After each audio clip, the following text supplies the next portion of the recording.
2 Samuel 17, we'll be continuing the story of David and Absalom tonight. Before we do, we want to go through a quick review of the book and outline the book. We've divided it into four major sections. We said 1 through 4 was David's reign over Judah. This one he's just over Judah. And in chapter 5, he becomes the ruler over all of Israel. And we have that 5 to 10 because in chapter 11, which we saw 2 weeks ago, is an important event. Is in chapter 11 is David's sin with Sheba, and that really marks a transition in the life of David. As in chapter 11 and through chapter 20, it is going to be from the sin and the consequences that result because of David's sin. And we'll see those through chapter 20, and then next week we'll finish up the book in 21 through 24. We'll talk about David's final years. But we're in chapter 17. Chapter 17 is where Absalom is going to seek advice. But remember, the story, this all begins, as we talk about in this section, as we have outlined in this section back here, section 3, it starts with a result. You sort of have to look at the chain reaction of events that's taking place here in the life of David. Remember, chapter 11, David sinned with Bathsheba. And the sin of adultery was punishable under the old law by what? By death. And so as he's punishable by death, David is not put to death. And so we come over into chapter 13, and what do we have take place there? Chapter 13 is Amnon and Tamar. Well, under the law, what should have been done to Amnon? He should have been put to death. Just think about it, David can't really put Amnon to death because David wasn't put to death for his sin himself. And so it would seem sort of hypocritical if he puts Amnon to death, so he doesn't. Well, remember, as you go through on, who does put Amnon to death? Who kills Amnon? Absalom kills Amnon. As time goes on, Absalom begins to conspire against his father and ends up driving David out, and they're trying to take the throne. He's trying to take the throne from David. So 17 and 18 is going to be where this battle is going to take place in 17 and 18. Then in chapter 17, we have Hushai's counsel. But remember, before we have Hushai's counsel, we have the counsel of Ahithophel. Chapter 17 and in verse 1. Furthermore, Ahithophel said to Absalom, "Please let me choose 12,000 men, that I may arise and pursue David tonight. I will come upon him while he is weary and exhausted, and terrify him, so that all the people who are with him will flee. Then I will strike down the king alone. And I will bring back all the people to you. The return of everyone depends on the man you seek. Then all the people will be at peace." So the plan pleased Absalom and all the elders of Israel. Let's stop there for just a second. Remember, Ahithophel, who was Ahithophel prior to this? An advisor to David. Remember, a few weeks ago we studied Psalm 55. That seems to be the friend of Psalm 55, is Ahithophel, who has betrayed David. He wasn't a counselor to David, but now here's Ahithophel giving counsel to David's son, Absalom, as Absalom is seeking to take the throne away from his father, David. And so Absalom conspires here, tells him, give me 12,000 men. Choose 12,000 men, I'll go out and I'll pursue David. And the plan that he had pleased Absalom, and it pleased the elders of Israel. But in verse 5 it says, "And Absalom said, Now call Hushai the Archite also, and let us hear what he has to say." So when Hushai came to Absalom, Absalom said to him, "Ahithophel has spoken thus. Shall we carry out his plan? If not, you speak." And Hushai said to Absalom, "This time the advice of Ahithophel has given is not good." Moreover, Hushai said, "You know your father and his men. They are mighty men and they are fierce, like a bear robbed of her cubs in the field. And your father is an expert in warfare and will not spend the night with the people. Behold, he has now hidden himself in one of the caves or in another place. And it will be when he falls on them at the first attack, that whoever hears it will say, 'There has been a slaughter among the people who follow Absalom.' And even the one who is valiant, whose heart is like the heart of a lion, will completely lose heart, for all Israel knows that your father is a mighty man, and those who are with him are valiant men. But I counsel that all Israel be surely gathered to you from Dan even to Beersheba, as the sand that is by the sea in abundance, and you personally go into battle. So we shall come to him in one of the places where he can be found, and we will fall on him as the dew falls on the ground, and of him and of all the men who are with him, not even one will be left. If he withdraws into a city, then all Israel shall bring ropes to that city, and we will drag it into the valley until not even a small stone is found there. So here Ahithophel says, here's my plan. We'll take 12,000 men. We'll just go out and pursue David. Hushai tells Absalom, listen, David is too smart for you to just go out and just find him. He's not going to camp with the people. He's an expert in warfare. The men that are with him are mighty. So instead, you gather all Israel together and do what?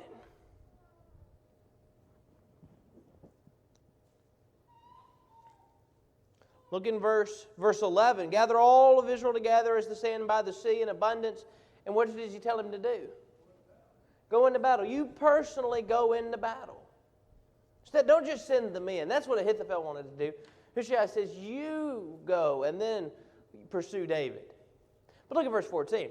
Then Absalom and all the men of Israel said, the counsel of Hushai the Archite is better than the counsel of Ahithophel, for the Lord has ordained to thwart the good counsel of Ahithophel, so that the Lord might bring calamity on Absalom. So, in the first part of verse 14, here you have Absalom and those that are with him. This is a great plan. That sounds like a much better plan than what Ahithophel says. So we'll do what Hushai says. But the latter half of verse 14 points out that for the Lord had ordained to thwart the counsel of Ahithophel, so that the Lord might bring calamity on Absalom. They listened to the counsel of Hushai because this was the counsel when they listened to was ultimately going to lead to Absalom and those with him being defeated at the hand of David. And so the Lord had ordained to thwart the counsel of Ahithophel. Don't let Absalom listen to Ahithophel's counsel. Listen to Hushai's counsel. And instead, listening to Hushai's counsel is the counsel that's going to help David. And so what Hushai does in verse 15 then, says, then Hushai said to Zadok and to Abiathar the priest, this is what Ahithophel counseled Absalom and the elders of Israel, and this is what I have counseled. So he goes to Zadok and Abiathar, and he says, here's what Ahithophel said, and here's what I've said. Now therefore send quickly and tell David, saying, do not spend the night at the fords of the wilderness, but by all means cross over, or else the king and all the people who are with him will be destroyed. And so he comes to him and he tells them, this is now what you need to do because of what Absalom's going to do. This is Absalom's plan. He tells Zadok and Abiathar, here's the plan of Absalom. Here's the plan Ahithophel gave him, but here's the plan I gave him. This is what he's going with. This is what you need to tell David. So in verse 17, they took Jonathan and Ahimaaz, who were staying in Rogel, and a maidservant would go and tell them, and they would go and tell King David, for they could not be seen entering the city. So if Jonathan and Ahimaaz had been in the city, Absalom would have known that they were, sneaking this information back off to David. But instead, they're staying in Rogel, and there would be a maidservant there that Hushai tells Zadok and Abiathar, who tells the maidservant, who goes and tells Jonathan and Ahimaaz. And then Jonathan and Ahimaaz leave in Rogel, and they go to David, and they tell David what the plan is.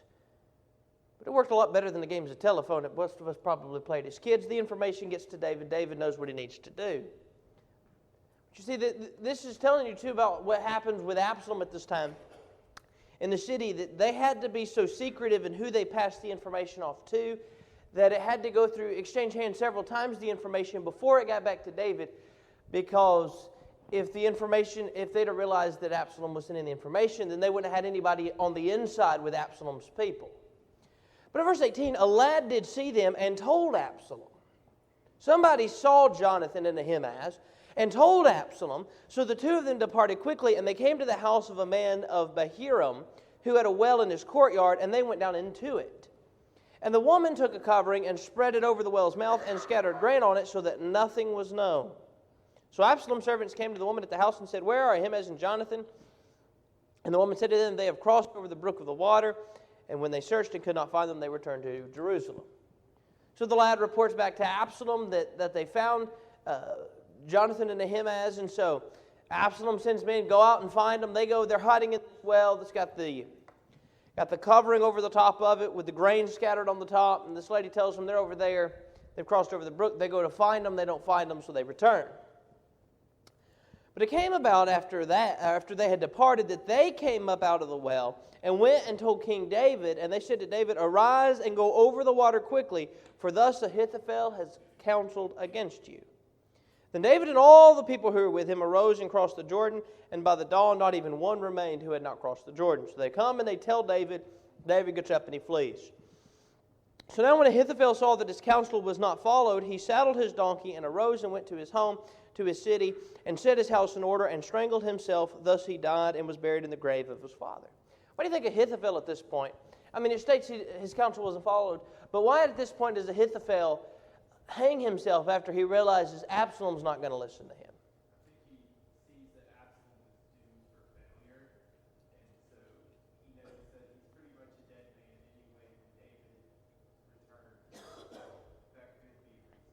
Right, he could see that Absalom's doomed for failure, and if Absalom fails, David's not going to take him back. Or even if Absalom somehow succeeds, he sort of feels like he's been cast out, and he can't just go and turn to somebody else.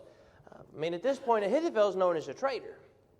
And so he really, at this point, thinks, okay, well, if Absalom's not going to listen to me, and I know David's not going to listen, I've already betrayed him, so he goes and he kills himself.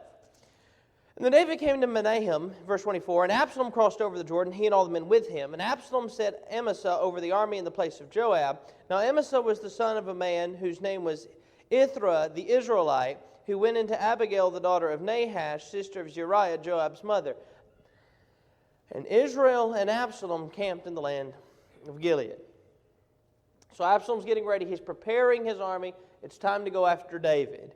So when David had come to Mahanaim, Sheba the son of Nahash from Rabbah of the sons of Ammon, Machir the son of Amiel from Lodabar, and Barzillai the Gileadite from Rogelim brought beds, basins, pottery, wheat, barley, flour, parched grain, beans, lentils, parched seeds, honey, curds, sheep, and cheese of the herd for David and for the people who were with him to eat, for they said, the people are hungry and weary and thirsty in the wilderness. So here they take some supplies. They bring these supplies to David and to David's men. Let's look at chapter 18. Chapter 18, we have where Absalom is killed here in these first 18 verses. So look beginning at verse 1. Then David numbered the people who were with him and set them over them commanders over thousands and commanders over hundreds.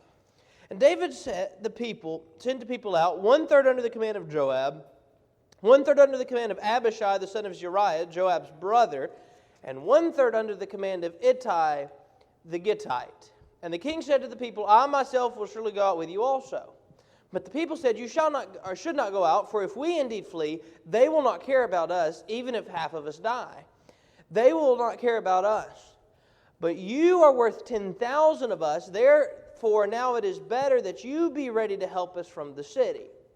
And the king said, whatever seems best to you I will do. So the king stood beside the gate, and all the people went out by hundreds and thousands. And the king charged Joab and Abishai and Ittai, saying, deal gently for my sake with the young man Absalom. And all the people heard when the king charged all the commanders concerning Absalom. So here David's thought is, I'm going to come out to battle with you. You're ready to go out to battle. I'm going to come out with you. But what's the people's response here to David? Don't go out to battle. Why? Do they not want David to come with them?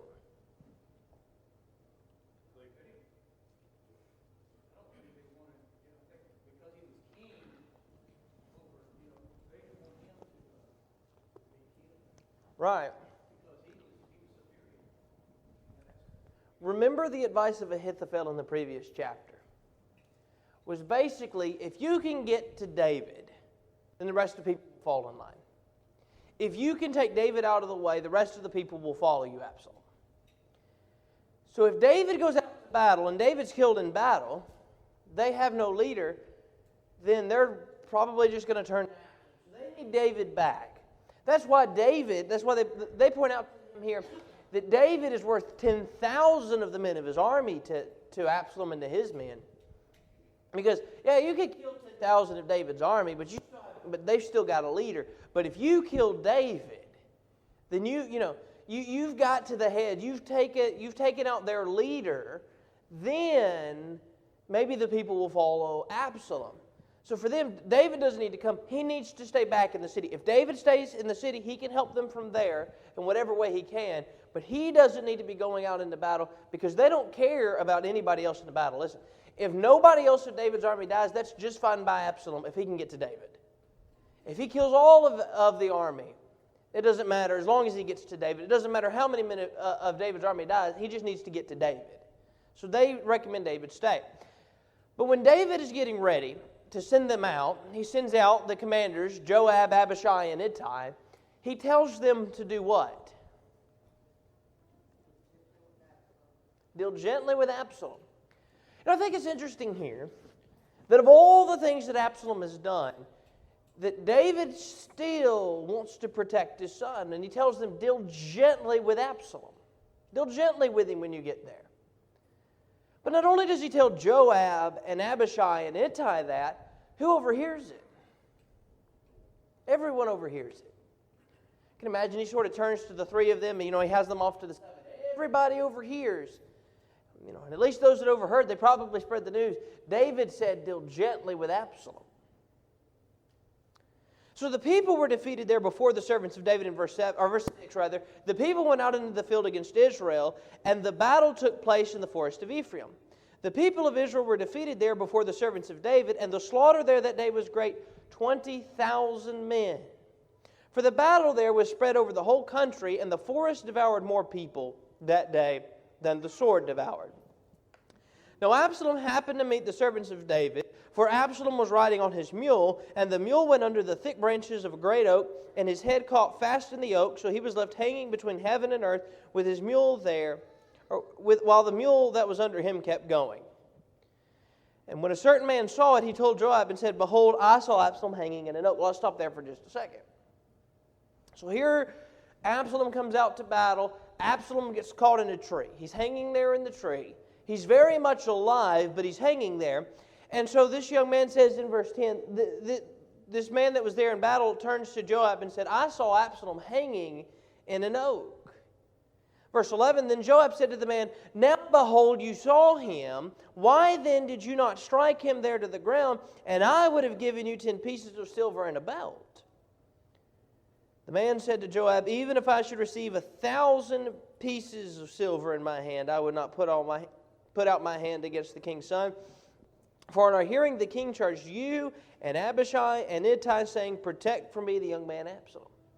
And here Joab says, listen, I would have given you 10 pieces of silver. I would have given you a belt. And the man says, listen, if you'd offered me 1,000 pieces of silver, I heard what David said. I would not be the one to strike down his son. He does not want to cross David. But Joab decided, look at this, or verse 13 rather, listen to the rest of what the man says. Otherwise, if I had dealt treacherously against his life, and there was nothing hidden from the king, then you yourself would have stood aloof. I could have done anything, but Joab, you wouldn't have done anything to sort of stand between. If I'd have done what you want me to do, and gone and killed him. So then Joab said, I will not waste, verse 14, time here with you. So he took 3 spears in his hand and thrust them through the heart of Absalom while he was yet alive in the midst of the oak. And the 10 young men who carried Joab's armor gathered around and struck Absalom and killed him. So here David is instructed, do not kill Absalom. Protect Absalom. And Joab goes and kills him. But I think something different here about Joab going and killing Absalom versus the way he did versus the normal battle is, at this point, Absalom's not really a threat in that he's caught in the tree.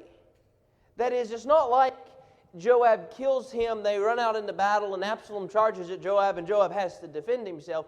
But he kills him as he's hanging in the tree. So Joab didn't care at that point what David said. And Joab's thought was, Absalom has rebelled against the king, and Absalom needs to be put to death. So then Joab blew the trumpet in verse 16, and the people returned from pursuing Israel.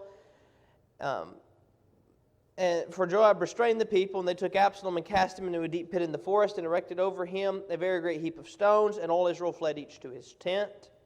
Now Absalom in his lifetime had taken and set up for himself a pillar which is in the king's valley, where he said, I have no son to preserve my name. So he named the pillar after his own name, and it is called Absalom's monument to this day. So Joab blows the trumpet here, and he restrains the people with David. They bring him back. They're not going into battle anymore. Beginning at verse 19 and going to the end of the text, news of Absalom's death is going to be brought to David. Look at verse 19.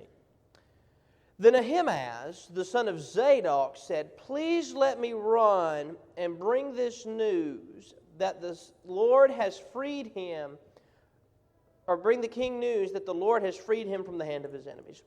He wants Joab, let me go tell him. And Joab said, "You are not the man to carry the news this day, but you shall carry news another day. However, you shall carry no news today, because the king's son is dead." Then Joab said to the Cushite, "Go tell the king what you have seen." So the Cushite bowed to Joab and ran. Now Ahimaaz, the son of Zadok, said once more to Joab, "But whatever happened, please let me also run after the Cushite." And Joab said, "Why would you run, my son, since you will have no reward for going? But whatever happens," he said, "I will run." So he said to him, "Run." Then Ahimaaz ran by the way of the plain and passed up the Cushite. So here Ahimaaz wants to take news to the king.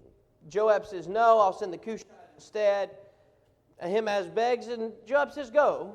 And Ahimaaz passes the Cushite on his way. And so now David was sitting between, in verse 24, the two gates. And the watchman went up to the roof of the gate by the wall and raised his eyes and looked, and behold, a man running by himself. The watchman called and told the king, and the king said, "If he is by himself," answered, "let the enemies of my lord the king and all who rise up against you for evil be as that young man." David knows at this point what that means.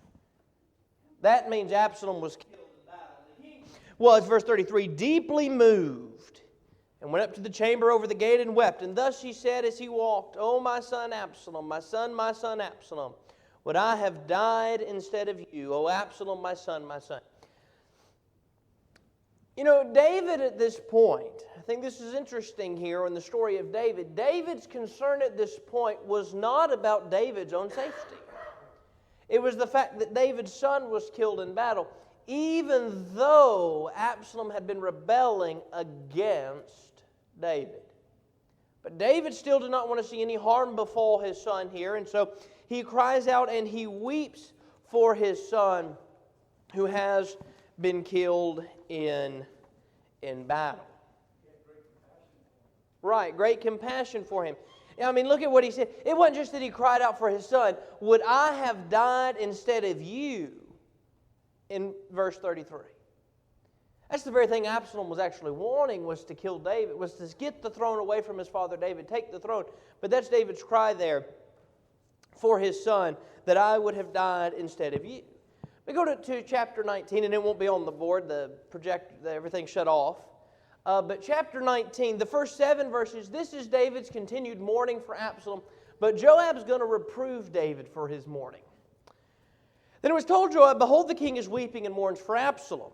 And the victory of the day was turned into mourning, for all the people heard it, said that day, "The king is grieved for his son." So the people went by stealth into the city that day, as people who are humiliated steal away when they flee in battle. The king covered his face and cried out with a loud voice, "O my son Absalom, O Absalom, my son, my son." I want to stop just there for a second before we get to what Joab says.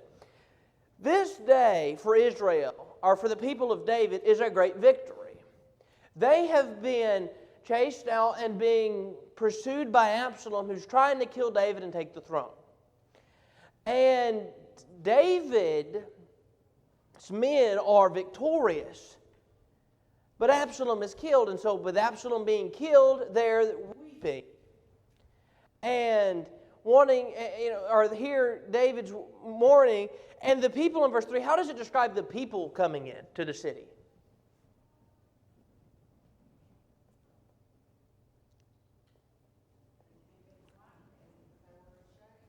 They came in quietly as if they were ashamed. The reaction here was not the reaction of a group of people that was victorious. This was the reaction of some people who you would have thought, if you had been looking at the city from afar, If you had been looking at all that's going around David as the men are coming to him and talking to him, and you'd have been looking from afar, and you'd have been told they just took place in a great battle, you would have thought the servants of David had lost by the reaction that was taking place. Because of the mourning, because David is mourning for his son. But look at verse 5.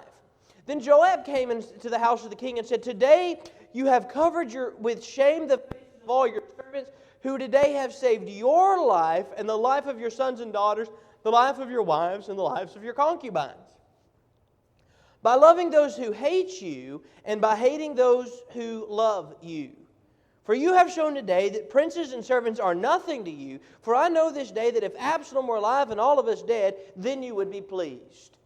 Now therefore arise, go out and speak kindly to your servants, for I swear by the Lord, if you do not go out, surely not a man will pass the night with you, and this will be worse for you than all the evil that has come upon you from your youth until now." You think about what's taking place in this text here as Joab comes and he talks to David. He makes the point to David that here are these people who really, they risk their lives. They've saved your life and put their own lives on the line to save yours, to save the lives of your sons and your daughters, your wives and your concubines. And here they went out to save your life, and you've got them coming in as if they're ashamed because of what took place in that battle and because Absalom died. Their reaction is that of shame. In fact, he points out in verse 6, by loving those who hate you and hating those who love you. Not literally that David hated those who loved him, but that's how it seems to be perceived by the people at this point. That here are those that have loved David and gone out to protect him, and by David's reaction that they're looking at it as if you hate those who have loved you, but you love Absalom, your son that hated you. In fact, what does Joab say? What does Joab say here about David's reaction in verse 6, the end of verse 6?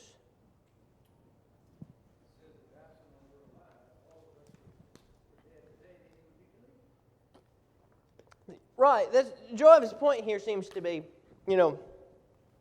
we're alive here before you today.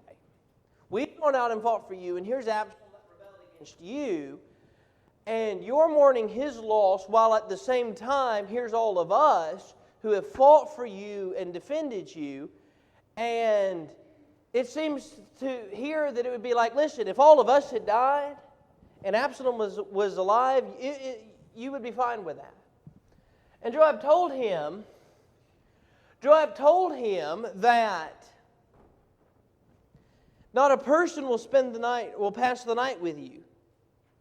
And this will be worse for you than all the evil that has come upon you. And he tells him at the beginning that he needs to go speak kindly to his servants. Arise and go out and speak to his servants. Here are the people who have fought to defend you. Go out before them and speak kindly to them for what has taken place. So in verse 8, this is going to be sort of David restored as king. We're going to move on through as David's making his journey back. And all this is taking place beginning at verse 8. So in verse 8, it was told to the people, behold, the king is sitting in the gate, and the people came before the king. Now Israel had fled, each to his tent. And the people were quarreling throughout the tribes of Israel, saying, the king delivered us from the hand of our enemies and saved us from the hand of the Philistines, and now he has fled out of the land from Absalom. However, Absalom, whom we anointed over us, has died in battle. Now then, why are you silent about bringing the king back? And the king David sent to Zadok and Abiathar the priest, saying, speak to the elders of Judah, saying, why are you the last to bring the king back to his house, since the word of Israel has come to the king even to his house? You are my brothers, you are my bone and my flesh. Why then should you be the last to bring back the king? Say to Amasa, are you not my bone and my flesh? May God do so to me, and more also, if you will not be commander of the army before me continually in the place of Joab. Thus you turn the hearts of all the men of Judah as one man, so that they sent word to the king, saying, return you and all your servants. And the king returning came as far as the Jordan and Judah from Gilgal, in order to go to meet the king, to bring the king across the Jordan. Then Shimei the son of Gera the Benjamite, who was from Bahurim, hurried and came down with the men of Judah to meet King David. There were 1,000 men of Benjamin with him, with Ziba the servant of the house of Saul and his 15 sons and his 20 servants with him, and they rushed to the Jordan before the king.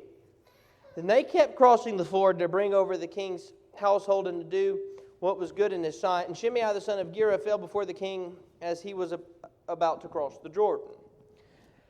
Then he said to the king, "Let not my lord consider the guilt, nor remember what your servant did wrong on that day when my lord the king came out from Jerusalem, so that the king would take it to heart." He's referring back to chapter 16 and verses 6 through 8, where he said, get out, you man of bloodshed and worthless fellow," in verse 7 of 2 Samuel 16. "For your servant knows that I have sinned," verse 20 of chapter 19. "Therefore, behold, I have come today, the first of all the house of Joseph, to go down to meet my lord the king." But Abishai the son of Zeruiah said, "Should not Shimei be put to death for this, because he cursed the Lord's anointed?" David then said, "What have I to do with you, O sons of Zeruiah, that you should this day be an adversary to me? Should any man be put to death in Israel today? For do I not know that I am the king over Israel today?"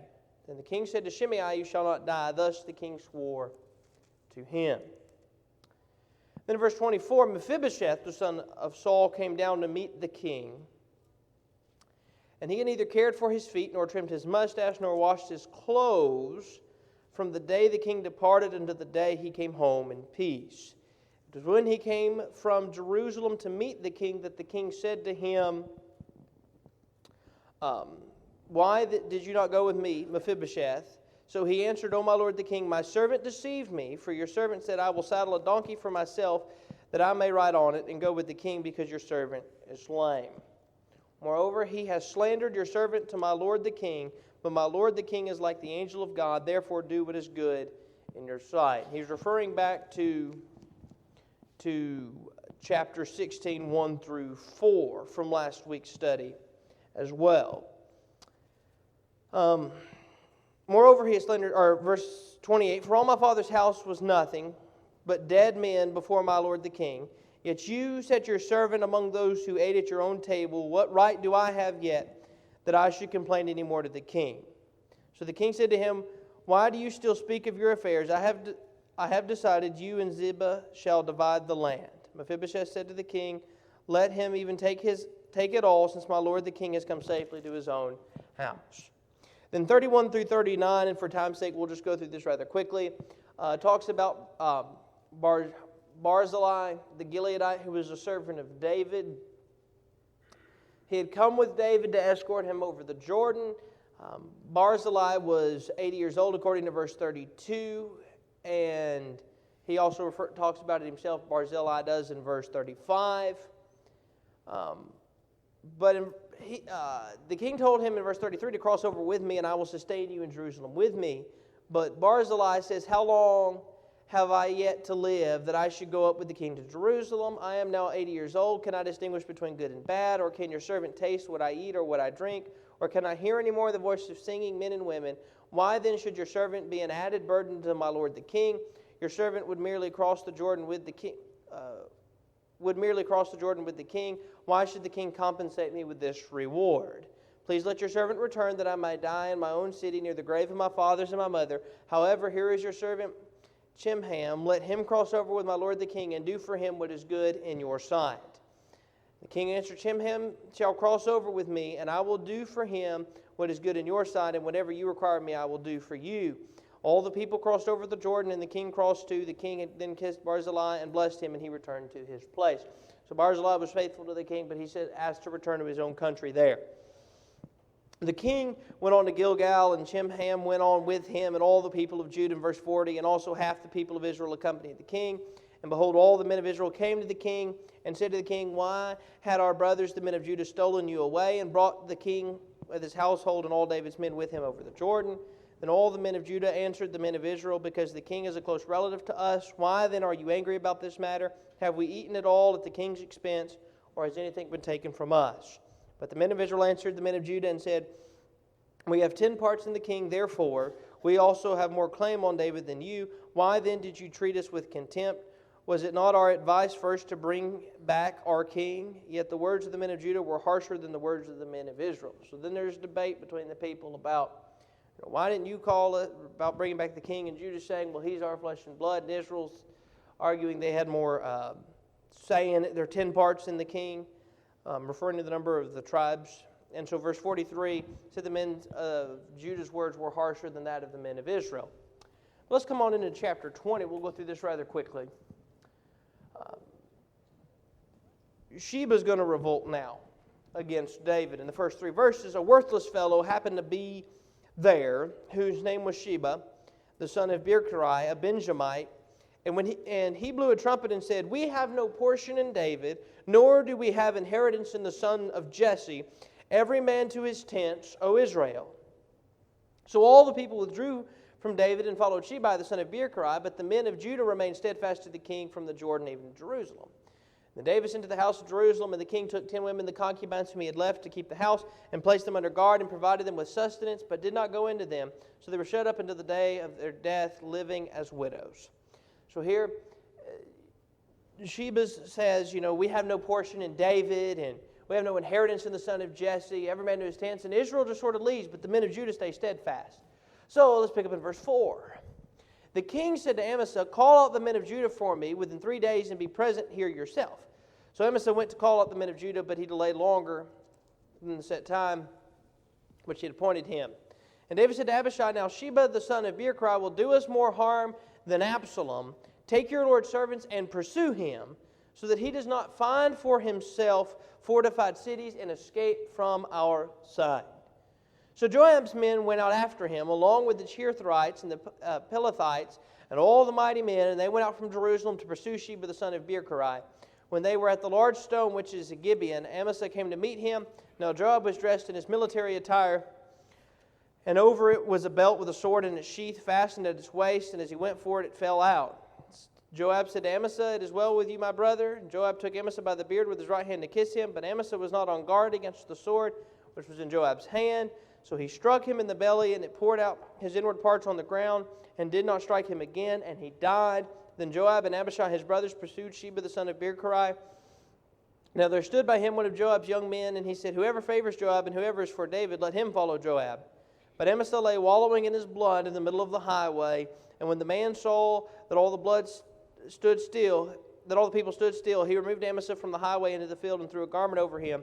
When he saw that everyone who came by stood still. And as soon as he was removed from the highway, all the men passed on after Joab to pursue Sheba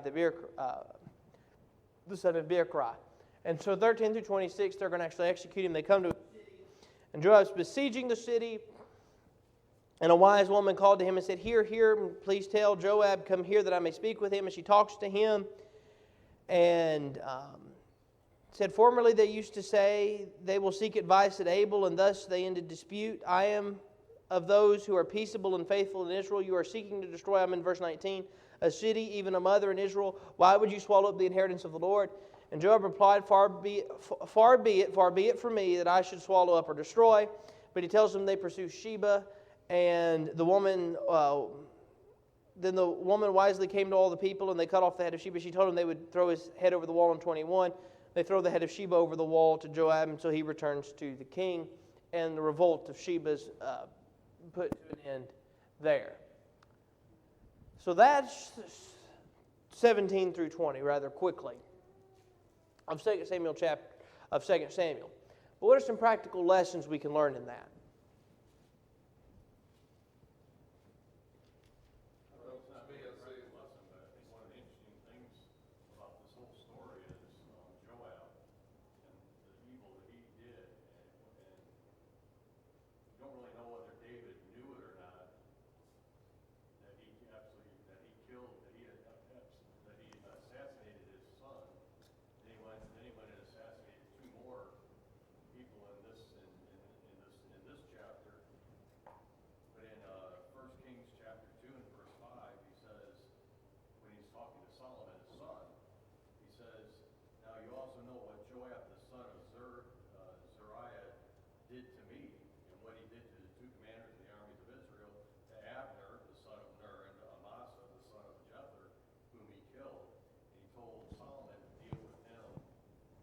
Right.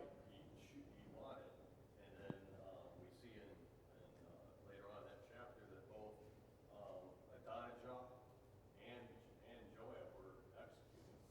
Right. their teeth, and they did under King David. Yes, and Joab doesn't listen to the king, and here he kills Amasa. And we've said all a while back what he did to Abner, and you're right, it is eventually going to cost him his life. Evil deeds may come back to roost. Right.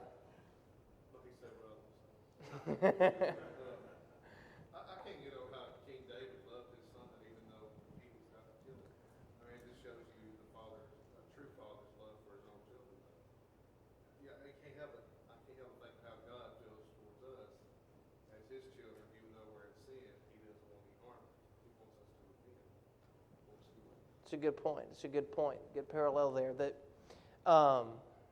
about the relationship from David to Absalom and how he reacted with the death of his son, and how God reacts towards us. Right, the prodigals.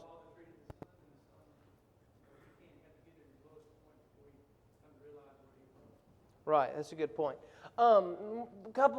Three lessons here to list real quick before we conclude. We see the word is in control. In chapter 17 and in verse 14, the point is made about that the Lord had ordained to thwart the plan of Ahithophel so that he could bring about calamity on Absalom. And the Lord was in control there.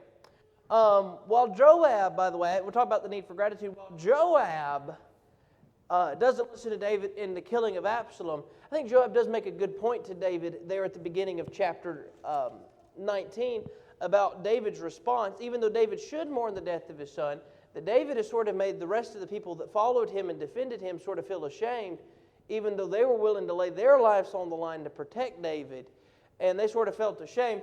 But I think we learn too the importance of showing respect to the rulers. There are those that David does forgive in this text, but it's you have here the fact in chapter 20 about Sheba and his revolt that's taking place, and how David said to Abishai that Sheba will do more harm than Absalom, but he's talking about why should we follow David, and then the people follow him in revolt, and through this entire thing we see a lack of respect for the ruler and for his authority in these chapters taking place. Next week we'll finish up the book of 2 Samuel.